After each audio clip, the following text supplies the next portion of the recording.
ஜெய் மா காமாக்கியா.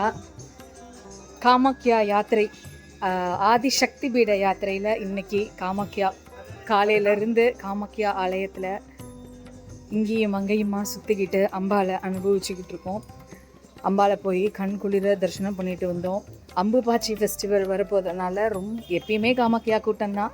இல்லை அம்புபாச்சி ஃபெஸ்டிவல் வரப்போகிறனால இன்றைக்கெலாம் ரொம்ப ஏகபோகமான கூட்டம். அதுலேயும் போய் அம்பாவை தீர்க்கமாக நிதானமாக நின்று தரிசனம் பண்ணிட்டு வந்திருக்கோம். இதோட 5-6 தடவை காமாக்கியாவுக்கு வந்தாச்சு.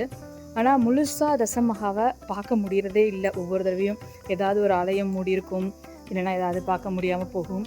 இந்த தடவை தான் முழுசாக 10 பேரையும் கண்குளிர தரிசனம் பண்ணியிருக்கோம்.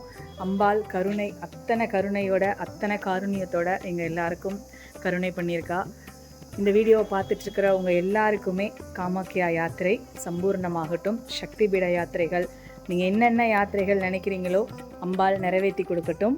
வீட்டிலருந்து உங்களுக்கு வேணுங்கிற யாத்திரையை மனசில் நினச்சி காஷி காஷி காஷி, கங்கா கங்கா கங்கா, விஸ்வேஸ்வர விஸ்வேஸ்வர விஸ்வநாதான்னு கேட்டுக்கிட்டே இருங்க. சீக்கிரமாக நடக்கும். Her her Mahadev. கங்கா மையா கி ஜெய் ஹோ.